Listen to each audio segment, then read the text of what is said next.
आप सब जो है ना, मैं बार बार कहता हूं, आते हो 5 मिनट कम से कम रिवाइज किया कीजिए। आके सब गप मारते रहता है।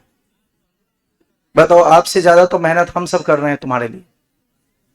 आपको समझ नहीं आ रहा है इस बात का, आपका अब बिल्कुल टाइम नहीं बचा है। तब कम से कम जितना करा रहा हूं, आपका कोशिश ये होना चाहिए ना, घर पे आप जैसे रिवीजन करते हो, होगा क्या, आप जानते हो ये चीज ना, पढ़ाई में सबसे बड़ी दिक्कत क्या है, हम लोग भूल जाते हैं। उसका एक ही तरीका है, बार बार पढ़ना, और कोई दूसरा इसका सॉल्यूशन। अब घर पढ़ते हैं, एक बार यहां आके पढ़ लेंगे, एक बार जाके पढ़ लेंगे। 2-3 तो परिभाषा एक दिन में पढ़ना होता है, 2 बार 3 बार उसको पढ़ लोगे ना, कुछ कुछ अंतराल पे, एक ही बार में नहीं। आप समझ रहे हैं? जैसे मान लीजिए कुछ आप रात में पढ़ के रिवीजन करके सोए थे, यहां आके 2 बार रीड कर लेंगे। फिर आप जब सारा क्लास करके जाते हो, घर पे खाना पीना खा के शाम में 1 बार रीड कर लोगे। अब एक चीज को आप 2 बार 3 बार पढ़ लिए, आपके दिमाग में बैठ जाएगा। यही तरीका है ना। कोई सब तो सुपर इंटेलिजेंट होता नहीं कि एक बार पढ़ोगे याद हो जाएगा, और जो एक बार पढ़ के याद करता है उसका भी 10 दिन बाद भुलाता है। कहने का मतलब है कि भूलना तो कंफर्म है, सब लोग भूलते ही हैं, बट ये है कि कम से कम आप ध्यान से सुनोगे और उसको 2-3 बार पढ़ लोगे ना, तो लंबा समय लगेगा भूलने में, तब तक आपका एग्जाम आ जाएगा, अच्छे से एग्जाम में परफॉर्म कर लोगे। फिर ये होता है कि भूलने लगते हैं, उससे पहले उसको रिवाइज कर लीजिए। ये तरीका होता है, आप सब करते ही नहीं हो। आते हो, आके गप मारते रहते हो।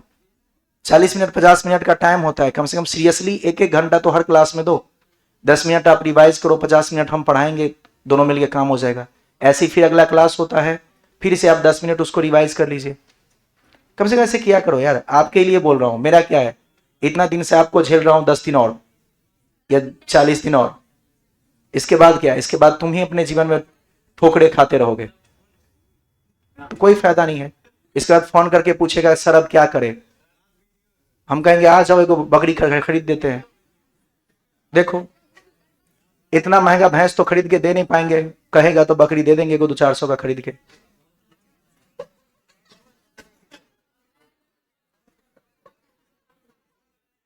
चलो, कह रहा है बकरी खरीद के क्या करेंगे सर, हम लोग खुद ही वैसा ही हैं छोटा। देखो इधर,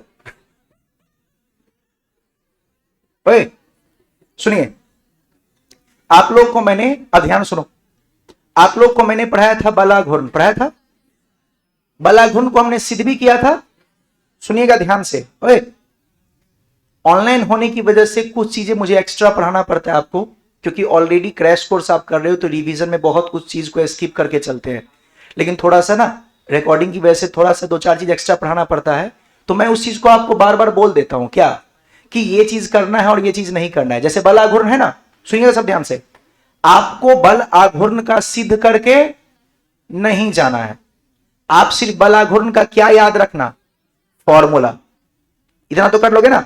और मैं बार बार रिपीट करके बता, ऐसा मंदबुद्धि आदमी को ये भी समझ में नहीं आता है, कुछ तो ये सोच के चलता है जो पढ़ा है सब पढ़ लेंगे। नहीं, कुछ चीजें मुझे एक्स्ट्रा पढ़ानी पड़ती है, तो आप उन चीजों को कंसीडर नहीं करना। जो मैं कह दूंगा कि ऐसा पूछा जाएगा, जब मैं कहता हूं कि बल आघूर्ण पे ऑब्जेक्टिव आएगा, तो आपको पता है ऑब्जेक्टिव के लिए हमें क्या याद करना है, सिर्फ। चलिए कंप्लीट करते हैं आज, मतलब चैप्टर अपना कंप्लीट हो चुका है ऑलमोस्ट। छोटा छोटा एक आध चीज पढ़ाऊंगा और फिर हम लोग प्रयास करेंगे कि आज ऑब्जेक्टिव इसका डिस्कस कर ले, ठीक है। सब्जेक्टिव वाले क्वेश्चन सारा आप देखिएगा, सारे आपके कॉपी में लिखा दिए गए हैं, लघु उत्तरीय दीर्घ उत्तरीय दोनों। अगर कोई क्वेश्चन आपसे नहीं बनेगा तो आप उसको मेरे से पूछ लीजिएगा, आप क्लास में भी पूछ सकते हैं, एक साथ भी। अगर किसी को नहीं आता होगा तो सबको फायदा हो जाएगा। अदरवाइज मेरे हिसाब से मैंने सारा क्वेश्चन लिखा दिया है, अगर कोई बच्चा क्वेश्चन जाके देखा होगा तो।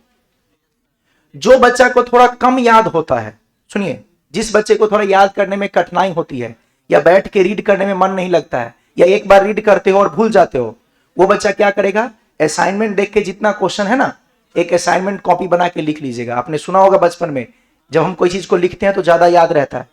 हम लोग के साथ भी होता है, सबके साथ होता है, जो चीज एक बार लिख लेते हैं वो परमानेंट याद हो जाता है।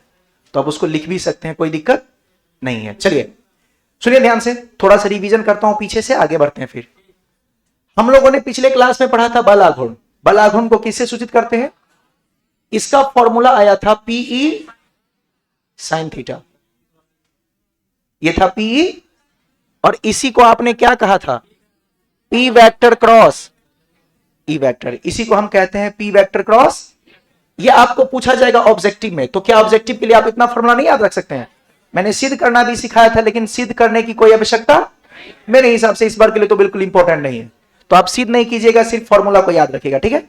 नीचे लिख लीजिए, इस पे ना क्वेश्चन छोटा छोटा पूछ दिया जाता है कुछ स्पेशल कंडीशन का, तो वो भी मैं आपको करवा देता हूं साथ ही। लिखे तो विशेष स्थितियां, लिख लीजिए विशेष स्थितियां,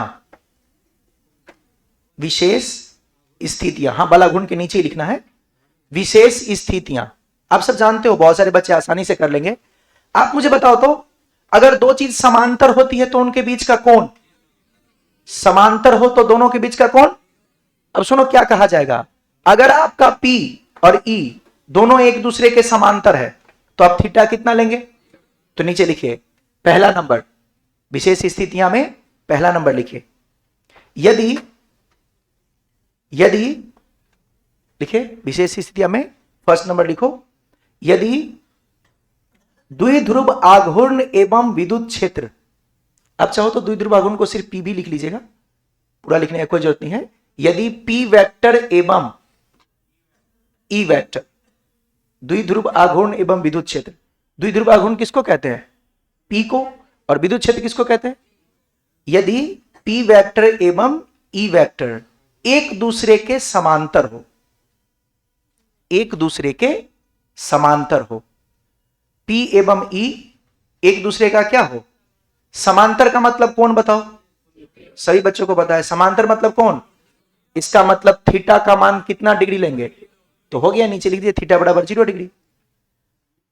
थीटा बराबर, थोड़ा सा रफ्तार में कीजिए, ध्यान से समझ के देखिए, अगर थीटा का मान आप रखोगे 0 डिग्री तो इसमें 0 बैठाओ तो ये हो जाएगा टाउ बराबर PE, और साइन कितना बाबू, साइन 0 का मतलब इसका आंसर भी आएगा, यानी बल आघूर्ण का मान 0 हो जाता है यदि आपका P और E एक दूसरे के, लिख दीजिए यदि P वेक्टर एवं E वेक्टर एक दूसरे के समांतर हो तो थीटा का मान कितना लेते हैं 0, और थीटा का मान 0 का मतलब हो गया साइन 0 का मान भी कितना 0, याद रहेगा। आप बताओ बल आघूर्ण का सबसे छोटा मान 0, कितना डिग्री पे, 0 डिग्री को हम लोग समांतर कहते हैं। नेक्स्ट दूसरा नंबर लिखिएगा, दूसरा नंबर लिखो, यदि P वेक्टर एवं E वेक्टर, यही चीज लिखिएगा, यदि P वेक्टर एवं E वेक्टर एक दूसरे के प्रति समांतर हो, प्रति समांतर समझते हैं, हाँ प्रति समांतर का मतलब होता है उल्टा, अपोजिट, हाँ यदि P वेक्टर एवं E वेक्टर एक दूसरे के प्रति समांतर हो, बहुत छोटा चीज याद करना है, उसमें मैं बता दूंगा आपको। प्रति समांतर का मतलब बाबू हम कोण कितना लेंगे 180 डिग्री। अब फिर से यहां पे रखेंगे हम, बताओ साइन 180 का मान सबको पता होगा, अरे साइन 180 भी कितना होता है, नहीं -1 cos 180 होता है, साइन 180 का मान भी, तो ये भी बन जाएगा आपका 0, इसका मान भी 0 ही होता है, यानी बल आघूर्ण कितना, यानी 0 होने के लिए दो शर्त हैं, या तो समांतर हो या फिर प्रति समांतर हो, दोनों ही स्थिति में आपका कोण बने, दोनों स्थिति में आपका बल आघूर्ण बनेगा 0। याद रखिएगा साइन 0 का मान भी 0 होता है और साइन 180 का मान भी 0 होता है। तीसरा नंबर, थर्ड वाला लिखिए, याद रहेगा सबको। तो आपसे पूछा जाएगा बल आघूर्ण जो है वो शून्य कब होता है, बल आघूर्ण शून्य कब होता है, जब समांतर हो, या बस बल आघूर्ण का सूत्र क्या होता है, P cross P vector cross E vector, या फिर PE। देखो कितना सिंपल है। नेक्स्ट लिखिए तीसरा नंबर, यदि P वेक्टर एवं E वेक्टर एक दूसरे पर लंबवत हो, ये तीनों कंडीशन दिमाग में रखिएगा, यदि P वेक्टर एवं E वेक्टर एक दूसरे पर लंबवत हो। बोलिए लंबवत का मतलब थीटा का मान 90 डिग्री, तो बताइए यहां से टाउ का मान, PE और साइन कितना लेंगे बाबू, साइन 90 का मान, तो क्या ये आंसर डायरेक्ट बन जाएगा टाउ बराबर, खत्म, चलेगा। इसमें सबसे छोटा मान क्या है बल आघूर्ण का 0, और सबसे बड़ा मान आपको पता है साइन 90 का मान 1 होता है, जो कि साइन का सबसे बड़ा मान है इसलिए ये हो गया सबसे बड़ा मान और ये हो गया सबसे, बस।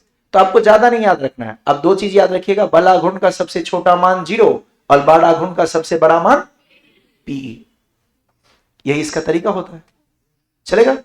नीचे लिख लीजिए नोट करके, बला घूर्ण का निम्नतम मान, नोट करके लिखिएगा, बला घूर्ण का निम्नतम मान 0 होता है। बला घूर्ण का निम्नतम मान 0 होता है तथा अधिकतम मान कितना होगा बाबू? Pe। तथा अधिकतम मान Pe होता है, ठीक है? तथा अधिकतम मान कितना? Pe होता है। दोनों याद रहेगा? तो सुनो, आपको यहां पे 3 चीजें दिमाग में रखना है। बला घूर्ण का सूत्र Pe sin थीटा या फिर P क्रॉस E, और दूसरा आपको याद रखना है इसका निम्नतम मान 0 और अधिकतम मान, खत्म। चलेगा? ऐसे ही हम लोग को पढ़ना है अब द्विध्रुव की स्थितिज ऊर्जा के बारे में। तो अगला हेडिंग डाल लीजिए, द्विध्रुव की स्थितिज ऊर्जा। द्विध्रुव की स्थितिज ऊर्जा एवं इस पर किया गया कार्य। कार्य पूछे तब भी यही तरीका लगाना है और स्थितिज ऊर्जा पूछे तब भी यही लगाना है, तथा इस पर किया गया कार्य। सुनिए, सबसे पहले तो आप लोग ना स्थितिज ऊर्जा का सूत्र याद कर लो। सुनो ओए, सब ध्यान दो। पहले सबसे पहले मैं कार्य सिखाता हूं, सुनना। मैं बहुत कुछ लिखूंगा लेकिन आपको लास्ट में जो लिखवाऊंगा वो दिमाग में रखना, ठीक है? ज्यादा वही पूछा जाता है, लेकिन वास्तव में क्या होता है सुनो। कार्य का पूरा सूत्र होता है Pe cos θ2 माइनस cos θ1। देखे, कंफ्यूज मत होना। जो आपने पढ़ा था ना माइनस P cos θ, वही ये बन जाएगा अभी। लेकिन अभी आप इतना समझो, कार्य बराबर क्या है? Pe cos θ2 minus cos θ। अब मुझे बताओ, कार्य या ऊर्जा दोनों का मात्रक जूल। Very good. कार्य या ऊर्जा का मात्रक। क्या सर हम इतना बड़ा याद करेंगे? नहीं। अब अगला सुनना, अगर मैं पूछूं आपसे कि बताइए इसका स्थितिज ऊर्जा में परिवर्तन, तो आप जानते हैं कार्य और ऊर्जा एक दूसरे के लिए माइनस चिन्ह लाता है। बताए थे ना, कार्य ऊर्जा में माइनस चिन्ह क्यों आता है? जब हम कोई कार्य करते हैं तो हमारे शरीर की ऊर्जा, तो अगर मैं इसमें माइनस लगा दूं तो क्या ये इसकी स्थितिज ऊर्जा में परिवर्तन बन जाएगा? तो ये बन जाएगा minus Pe cos θ2 minus cos θ1। Sir ये तो बहुत बड़ा फॉर्मूला, इतना कौन याद करेगा? आपको इतना करने की आवश्यकता, सुनना, प्रारंभिक कौन कौन है? θ1। अरे प्रारंभिक कौन कौन है और अंतिम कौन? अब सुनिए, अगर मैं कहूं कि प्रारंभिक कोण का मान है 90 डिग्री, दिमाग लगाना, प्रारंभिक कोण का मान, तो बोलिए cos 90 के लिए जो हमारा मान है cos 90 क्या 0 बन जाएगा? यानी प्रारंभिक कोण को जैसे ही आप 0 मानेंगे तो क्या प्रारंभिक स्थितिज ऊर्जा भी हमारी बन जाएगी 0? क्योंकि cos 90 का मान, तो यहां पर cos 90 रख के ना इसको हटा देना होता है, और जब आप इसको हटाते हैं तो आपका द्विध्रुव का स्थिति ऊर्जा निकल जाता है माइनस Pe cos θ2 ना। लेकिन एक ही एंगल बचा, तो θ1 θ2 लिखने की कोई आवश्यकता, डायरेक्ट लिख देंगे cos θ। θ2 भी लिख सकते हैं। अरे ये जब 0 हो गया, एक मिनट, cos 90 का मान ये 0 बन जाएगा, तो क्या ये माइनस P cos θ2 बचा? वही मैंने लिखा है, बस θ2 की जगह क्या लिख दिया। तो क्या मैं ये याद रख सकता हूं? क्वेश्चन में ज्यादा यही पूछा जाता है। आपसे पूछा जाएगा एक द्विध्रुव की स्थितिज ऊर्जा बताइए, आपका आंसर माइनस Pe, और इसका मात्रक क्या होगा? क्योंकि ऊर्जा और कार्य का मात्रक होता है, लिख लीजिए। तो ये पूरा कहानी होता है, बट आपको याद सिर्फ ये रखना है। ये क्वेश्चन भी आपको पूछा जाएगा सिर्फ कहां पे? ऑब्जेक्टिव में। मैं वैसे एक सेकंड में प्रूफ कर देता हूं, बट ये पूछा जाएगा ऑब्जेक्टिव में, तो आपको प्रूफ करके जाने की आवश्यकता नहीं है। तो आपको ये याद रखना है u बराबर माइनस Pe cos θ। क्या मैं इसको ये भी लिख सकता हूं बाबू? माइनस P वेक्टर, आप बताओ जब cos आता है तो डॉट या क्रॉस? तो P vector dot E vector. P vector dot E vector.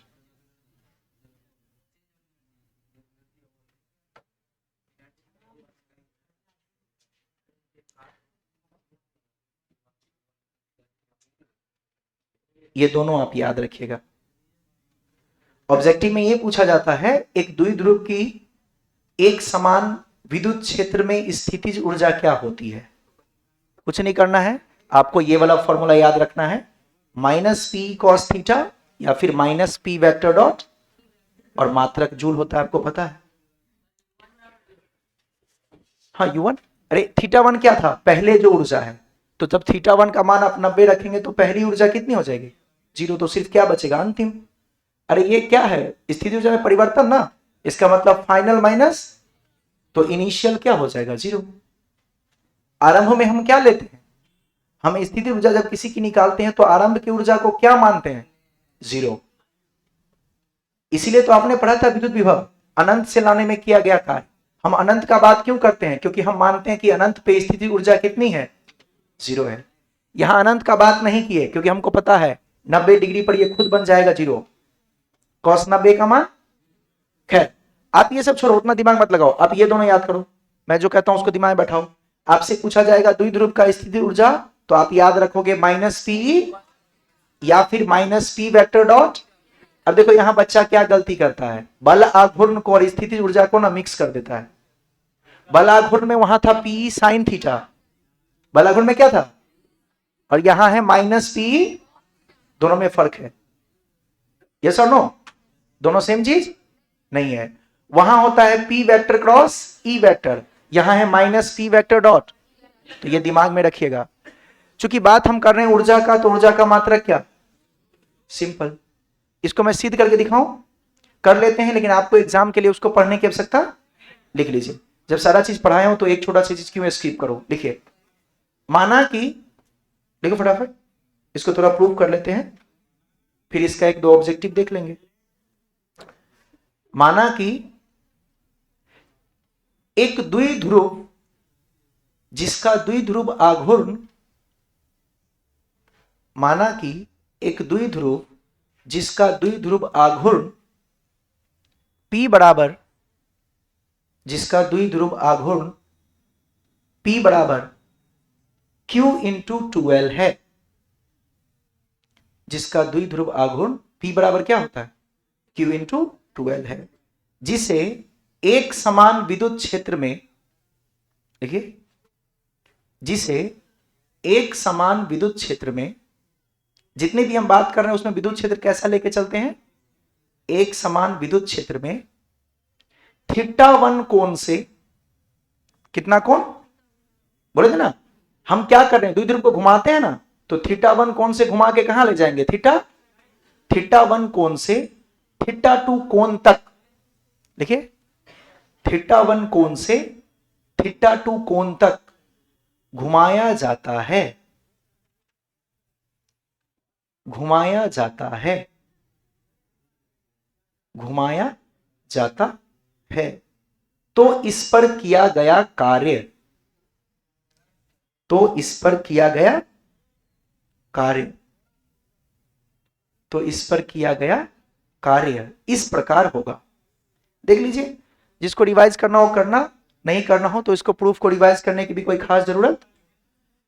देखिए ओए 2 मिनट ध्यान से देखो, क्या आप लोगों ने पहले ये फिगर बनाया था, देखो तो ये क्या है, ये जो मैं रेखा बना रहा हूं इस रेखा को क्या कहते हैं, क्या ये विद्युत क्षेत्र को दर्शाता है, अगले क्लास में मैं आपको यही पढ़ाने वाला हूं। ये रेखा जो होता है, किसी विद्युत क्षेत्र को दर्शाने के लिए हम ऐसी रेखा का इस्तेमाल करते हैं, इस रेखा को कहते हैं विद्युत बल रेखा या विद्युत क्षेत्र। पढ़े थे ना विद्युत क्षेत्र रेखा, उसके कुछ गुण होते हैं, धनावेश से निकलती है, ऋणावेश पर जाकर समाप्त होती है, पढ़े थे। खैर ये जो आपने लाइन बनाया है, ये लाइन दर्शाता है किसको, विद्युत क्षेत्र को, यस और नो। इसमें जब आप द्विध्रुव रखते हैं तो एक तरफ का आवेश माइनस की और एक तरफ का आवेश, मान लीजिए कि ये कोण कितना था, जब आपने इसको घुमा दिया, देखिए ध्यान से, मान लो आपने इसको घुमा दिया, जब आपने इसको घुमा दिया तो मान लीजिए ऐसा फिगर बन गया, ये माइनस क्यू हो गया, ये प्लस क्यू हो गया, लेकिन अब ये वाला कोण क्या बढ़ गया, समझे मैंने क्या किया, पहले ऐसे था, हमने इसको इस विद्युत क्षेत्र में क्या किया, ऐसे घुमा दिया, समझे लॉजिक? देखिए ध्यान से, पहले ऐसे रखा हुआ था कुछ कोण पे और आपने इसको थोड़ा सा घुमाया, तो पहले का कोण था θ1, तो बाद में कोण वही दिखाया गया है कि बाद में जो ये कोण बना, ये कोण हमारा कितना है। तो पूछ रहा है कि इसको जब आपने घुमाया, तो आपको पता है घुमाने में ऊर्जा लगती है। अरे आप कोई भी काम करते हैं तो इसको जब आपने घुमाया तो इसमें कितना कार्य होगा, आपको ये निकालना है। तो आप मुझे बताओ, क्या कार्य का सूत्र आप सबको याद है? कार्य बराबर, भूल गया, F D S cos theta.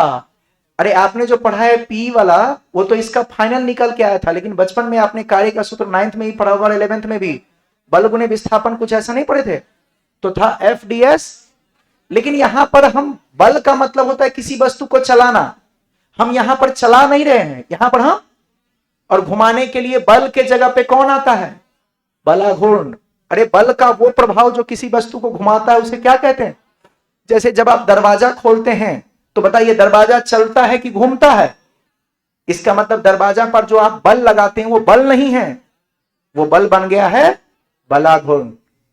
बलाघूर्ण का काम होता है किसी भी चीज को, अब देखिए यहां पे बल के जगह पे आ गया बलाघूर्ण, और जब घूमती है तो एंगल बदलता है ना, तो डीएस के जगह पे क्या आ जाएगा? अरे डीएस के जगह पे डी थीटा, डीएस के जगह पे। और सुनिएगा, अगर आप दिमाग लगा सकते हो थोड़ा ध्यान से सुनना, मैं यहां लिख रहा हूं cos 180, क्यों लिख रहा हूं उसको मैं एक्सप्लेन करता हूं, सुनना। पहले देखो, क्या इस पर बल आगे की तरफ लगेगा? मुझे ये बताओ, अगर आपको थोड़ा बहुत भी अगर याद हो तो मुझे बताओ, ये जो आपका द्विध्रुव है इसका केंद्र कहां है? क्या इसका केंद्र बीच में है? तो मुझे बताइए, जब कोई चीज घूमती है तो क्या वो केंद्र के चारों ओर घूमती है? तो आप मुझे बताइए, ये अपना केंद्र के चारों ओर घूमने के लिए ऊपर जाएगा या नीचे? अरे केंद्र तो नीचे है ना, कड़ा ऊपर जाएगा, ऊपर जाएगा तो केंद्र ऊपर है क्या? केंद्र इस बल के लिए किधर है? तो क्या ये नीचे घूमना चाहेगा? कौन सा दिशा? Very good, clockwise. और ये मुझे बताइए, मैंने जो कार्य किया, मैंने द्विध्रुव को θ2 कोण पे लेके गया, तो θ2 कोण मैंने किधर बनाया है? क्लॉक में कि एंटी क्लॉक? इधर की तरफ मैंने ऐसे घुमाया ना, मैंने घुमाया उल्टा, मैंने घुमाया एंटी क्लॉक, और ये गया दोनों के बीच का कोण, अरे दोनों के 90, अरे एक घुमा क्लॉक और मैंने घुमाया एंटी क्लॉक, दोनों एक दूसरे के विपरीत है ना, तो विपरीत का मतलब कितना कोण? टाउ का मान अभी आपने पढ़ा था, पीई, वेरी गुड। और यहां पर डी थीटा की जगह डी थीटा, और कॉस 180 का मान माइनस लगा दिया, और इसका क्या कर दो, आंसर आ गया। देखो यह आपका कार्य निकल गया, सुनिएगा, देखिए देखिए देखिए ध्यान से, देखिए यहां पे देखिए कैसे निकलेगा, ये हो गया माइनस, ये हो गया PE sine D theta into D theta का integration, very good, minus minus minus, कार्य आ गया, देखेगा पीई। सुनो, अगर इतना पर भी मैं छोड़ दूं ना, तो आप एक दिमाग लगाओ, अगर कार्य है पीई कॉस थीटा तो ऊर्जा होगा, क्या हो गया सिद्ध? लेकिन चलो थोड़ा सा मैथमेटिक्स में जो वहां θ2 θ1 था ना, वो कैसे आया था बता देता हूं। अरे आपको इतना करने की जरूरत, सुनो, ये θ1 और ये, अब तो आप लोग को समाकलन आता होगा, क्या हो जाएगा? पीई कॉस θ2 माइनस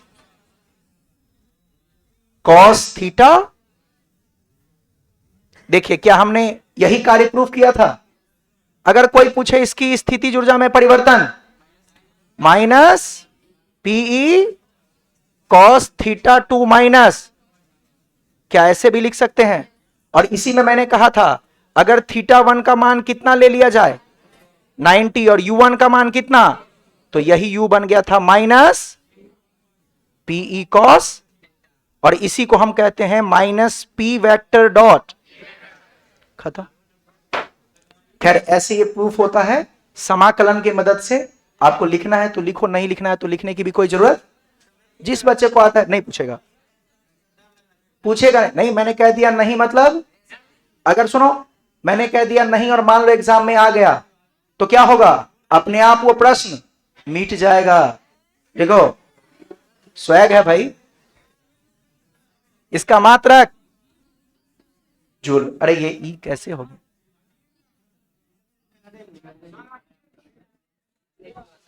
नहीं पूछेगा तो हम क्यों लिख रहे हैं? नॉलेज के लिए। सर वो तो हम 2 साल से नहीं ले पाए, तो आपको लगता है 2 महीना में ले लेंगे?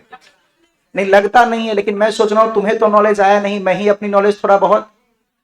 हाँ, आप तो रिवीजन करते नहीं हो, मुझे करना पड़ता है। तुम्हें पढ़ा पढ़ा के मुझे रिवीजन हो जाता है। तुम तो रिवीजन करेगा फरवरी के बाद। अब क्या कहते हो? होशियार है। लिखो जल्दी लिखो, फटाफट कीजिए एकदम रफ्तार में। बस खत्म है, यही आपका लास्ट कंसेप्ट था।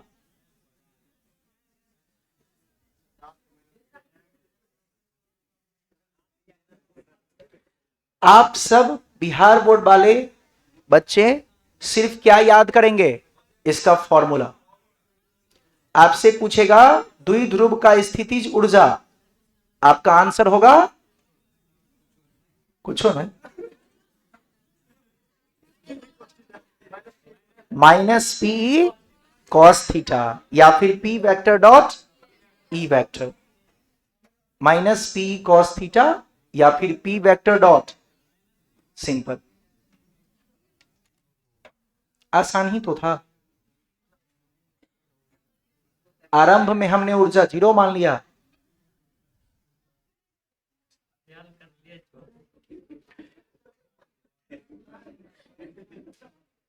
जिंदगी में फेल होना भी जरूरी है, क्योंकि हमने उसी को सफलता लेते हुए देखा है, बड़ी सफलता, जो बार बार।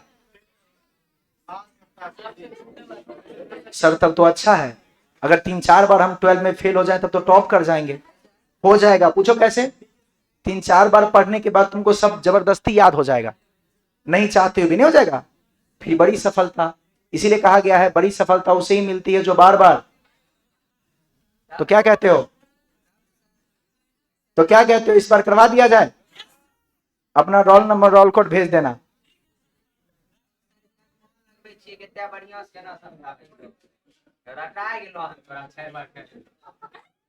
बोलो, द्विध्रुव की स्थितिज ऊर्जा माइनस पी। तब देखो इंटेलिजेंट बच्चे हैं। नीचे लिखे, नहीं लिखा?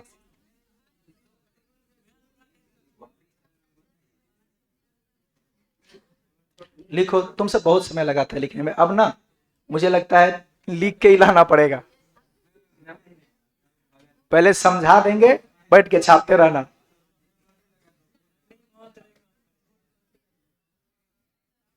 हम सोचे थे कि तुम सब स्मार्ट है, एक बार बताऊंगा थोड़ा सा, आप खुद से फटाफट लिख लोगे, लेकिन तुम सब बिल्कुल स्मार्ट। स्मार्ट कैसे बना जाए? फेयर लवली लगा के। क्या लगा के? गुड।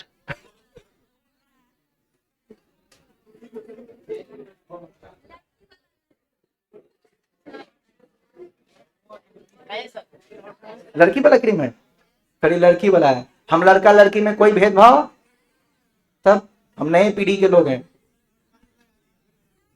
ओए चलो आगे बढ़े, चलिए। ओए बस हो गया, नीचे लिखिए विशेष स्थितियां, थोड़ा रफ्तार में लिखो ना। अगले क्लास से हम सेकंड चैप्टर को स्टार्ट करेंगे, इसका छोटा मोटा चीज कवर करके लिखे, तो बात नहीं। विशेष स्थितियां,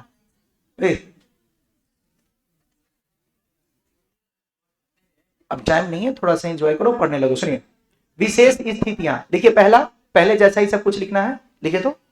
यदि पी वेक्टर एवं ई वेक्टर एक दूसरे के समांतर हो। हाँ, विशेष स्थितियां में लिखे पहला, यदि पी वेक्टर एवं ई वेक्टर, पी वेक्टर एवं ई वेक्टर एक दूसरे के समांतर हो। बताइए फिर से, समांतर हो तो कितना डिग्री का कोण? तो मुझे बताइए इस बार ऊर्जा क्या बनेगा? माइनस पीई कॉस कितना बाबू? 0। कॉस 0 का मान, तो ये बन जाएगा आपका, सॉरी, ये बन जाएगा आपका माइनस पी।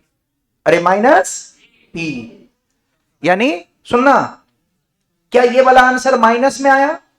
इसका मतलब यही सबसे निम्नतम स्थितिज ऊर्जा है।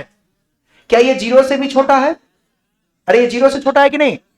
माइनस में जो चीज होती है वो 0 से भी, तो ये निम्नतम स्थितिज ऊर्जा है किसका? आपके द्विध्रुव का।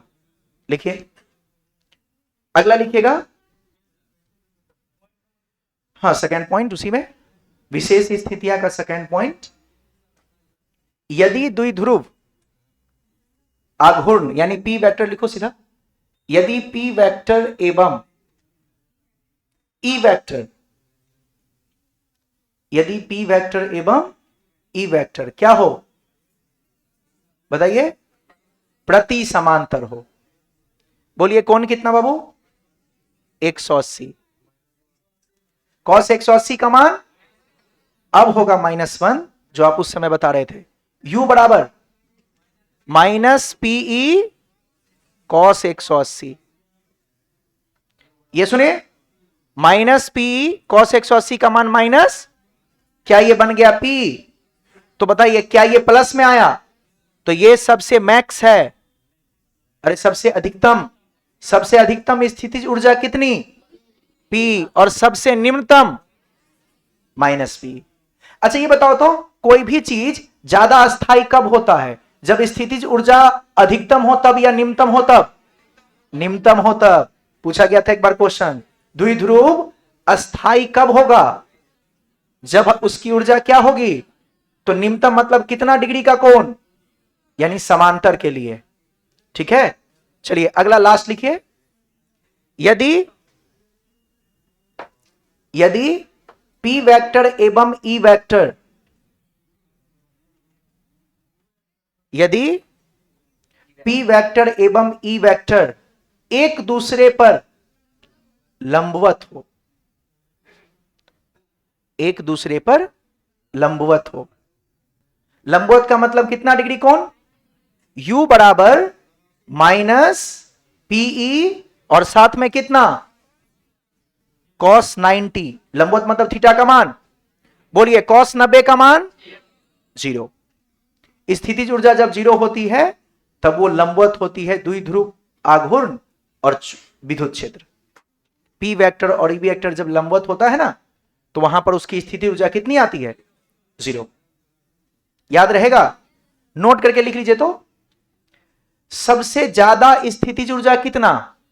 Pe, और सबसे कम, हाँ 0 मत कहना, बल आघूर्ण सबसे कम 0 था, लेकिन यहां 0 याद रखिएगा। लिखिए, नोट करके लिखिएगा, निम्नतम स्थितिज ऊर्जा, द्विध्रुव के बारे में बात हो रही है, निम्नतम स्थितिज ऊर्जा -Pe, निम्नतम स्थितिज ऊर्जा -Pe तथा अधिकतम स्थितिज ऊर्जा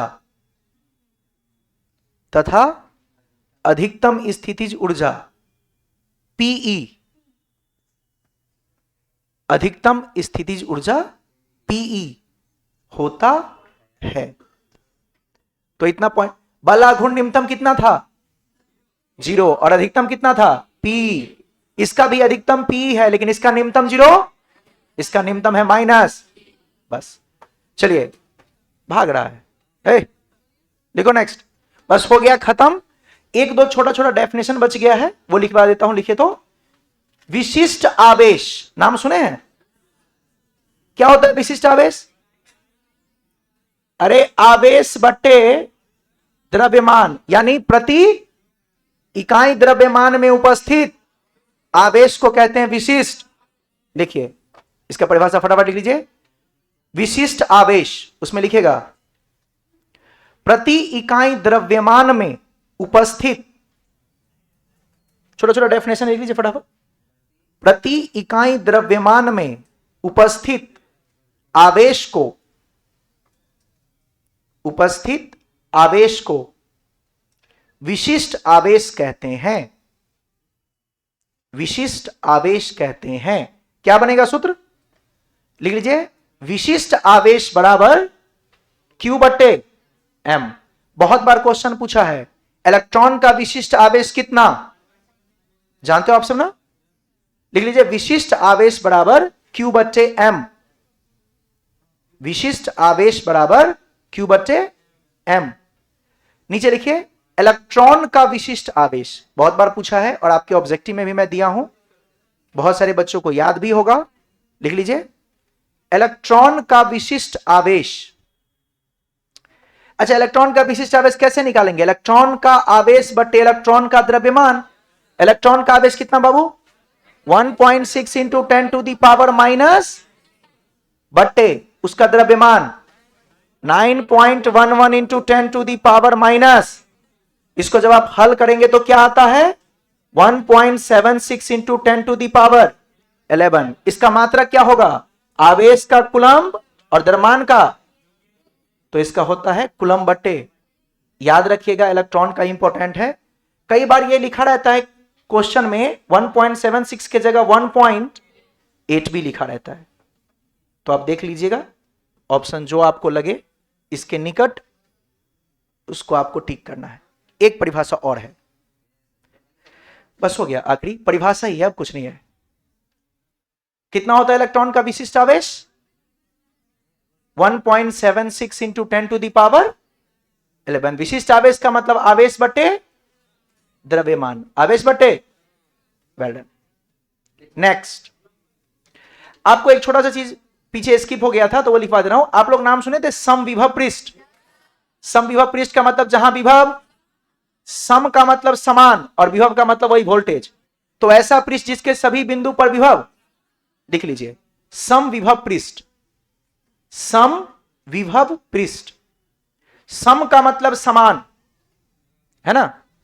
समविभव में सम का मतलब क्या है बाबू? समविभव।